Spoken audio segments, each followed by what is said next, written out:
tin. So I've got my clay. So you want to make 2 pinch pots first, joined together for the body. So if you can get them in similar size, that's perfect. So how I tend to do that is get a piece of clay, okay? I kind of roll it into a fat sausage, and then I kind of break that in half, and then you've almost got exactly the same size. If you really wanted to do it properly, you could get some scales and weigh out 2 pieces of clay that are the same weight.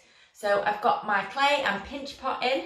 Again, I'm doing this quite quickly so you can all get stuck in, but if you wanted more of a demonstration on how to pinch pot, like I've just said, have a nosy at the video or drop me a message and I can get that to you. So I've got 1 pinch pot. Okay. Just doing my 2nd pinch pot. Okay, so now I've got 2 pinch pots. Okay, so I'm just going to pop them together like this, so it kind of looks like a nut. Okay, and then what you're going to do is join these together. So you can either just go around with your thumb like this, smoothing one to the other. Can you see? So you can do that all the way around, or if you'd rather, you can make a sausage of clay, like a really thin coil. If you felt like it would be stronger doing your join this way, but there's no right or wrong way. Yeah, and then you can wrap this around where the join, over the join of the 2 pinch pots, go all the way around and then smooth that from one side to the other. Yeah? Okay, but I'm going to do this quite quickly so that you can get stuck in. So I'm just smoothing it all the way around with my fingers. You can spend more time on this if you wanted to make your ball really nice and smooth and beautiful, but I've got a ball of clay. So with the pinch pots being made like this, and so they're hollow on the inside, it means that all the air that is in the inside of this just makes it a really nice surface to work on, because it's completely trapped in there. So you've just got something you've got something hollow but kind of hard that you can work on, that's not just going to squish unless you really squish it. Okay? So this is going to be the body to your bird. Ta-da! So when you've got your bird ball thing there, what you're going to do is then make another pinch pot for the head. So when you're making this pinch pot, you want to kind of think it's got to be a bit smaller than the pinch pot you were just making. But then I suppose it depends what bird you're making. When you're doing this, have a go of making some, but then why not have a look online and see what you could do. You could make like a pelican or a toucan or a blackbird or a bluebird or anything. Have a nosy. See what bird you like. Take inspiration from that. And then when you come to do the feathers and the painting, you'll be able to copy from the photos you've seen. So I've made a little pinch pot. Okay, there's the body. I'm just popping him on the top. Again, it depends where you want to put it. So on this one, for example, it's almost quite straight. Yeah? Whereas on my bird up here that's sitting on his log, I've put his head quite high. So again, it's totally up to you where you want to put your bird's head. There's no right or wrong answer. Please, no right or wrong way. Please don't feel like you can mess this up, because you can't.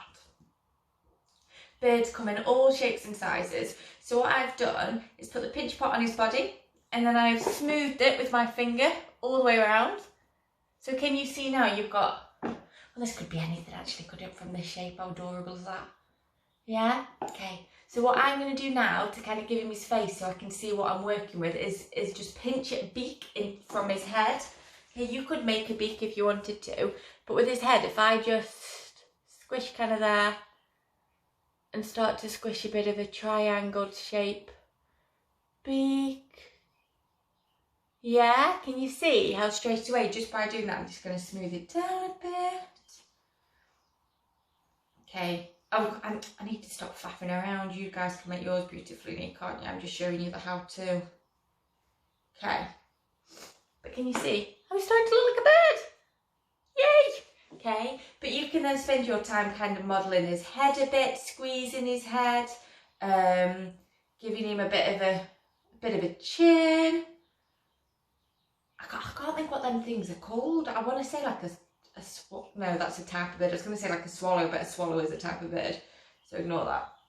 But see, you can just start using your fingers and giving him more of a defined head, or adding whatever you want, okay? So the next thing you're going to do is add him his tail feathers. Lots of different ways you can do this. This guy's got a really long one. Yeah, then this cute little thing's got quite a little short one. So again, it depends on what kind of bird you're doing. This one I'm going to do a long one to kind of show you, okay? So I'm going to get some clay. I'm going to roll a coil, but with my coil what I'm going to do is kind of roll it into a carrot shape, so one side is thinner than the other. Can you see?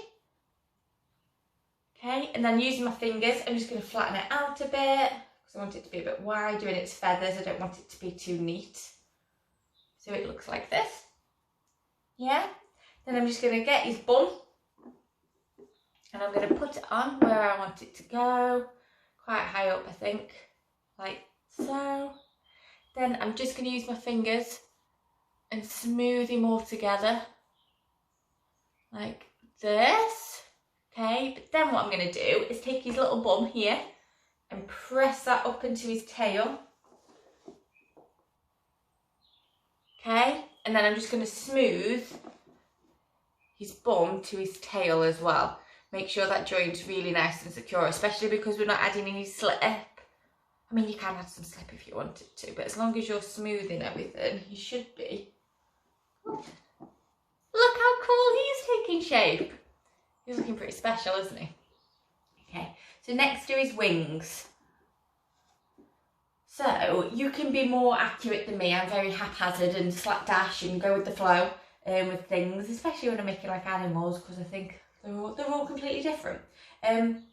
So his wings, what I'm going to do, obviously if you've got a rolling pin and you wanted to draw out a template out of paper first, you could do that. But what I'm going to do is just take some clay, flatten it in my hands like this. Yeah. I'm going to take my trusty cocktail stick and I'm just going to cut out how I think a bird wing looks. Kind of like that, kind of like a teardrop, a little raindrop. So the raindrop would be that way, okay?